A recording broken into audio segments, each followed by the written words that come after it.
Hi, I'm Sun. Welcome to the Site Management course. Viva adds sites and depots during implementation into production. I will show you how to manage site statuses and how to add or modify sites and depots throughout the duration of your study. Let's take a look at the different site statuses. All new sites or depots added will begin in an initiated status.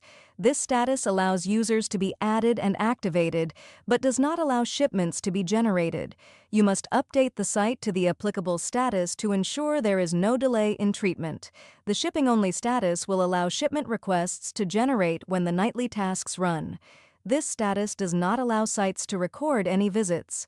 Enrolling-only status allows sites to begin recording initial visits and will also allow shipment requests to generate. Active status will allow full functionality of the RTSM system. The enrollment done status will prevent a site from adding any new subjects, but the site will be able to record other events, and shipments will still be generated. The halted status can be used to limit the functionality at a site after the RTSM is in production.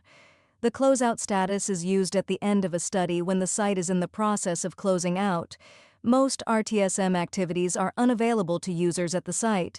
The deactivated status prevents all actions from being performed at a site. Users at the site will not be able to log into the RTSM. In addition to the site status, there is also a study status. The enrollment done, halted, closeout, and deactivated study status will always override an individual site status. To add additional sites, we will first navigate to the Sites page. We can click the New Site button to add a site. Now we can fill out all of the information. We will select the applicable supply sourcing. This determines where the site is receiving shipments from or returning shipments to. We will select the resupply type. Your study will use either static or predictive resupply. Manual resupply should only be used when discussed with your Viva contact. We must also select which supply strategy will apply to the site. This will determine which resupply values are associated with the site. We will also set the limit for screening and randomization at the site. Don't forget to click Save.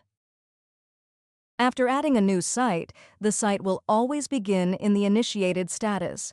The site status must be updated to allow users to perform activities in the RTSM, and if your study is tracking supply in the RTSM, it will also allow the first shipments to be generated.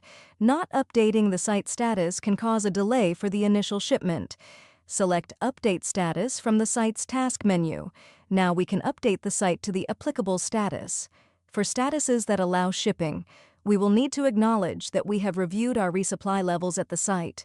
It is also important to note that the IP and, if applicable, the QP release will need to have been completed in order for the first shipment to generate to the site.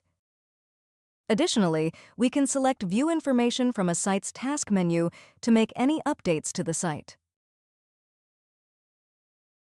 Congratulations! You have completed this course and may now continue to the next RTSM e-learning course.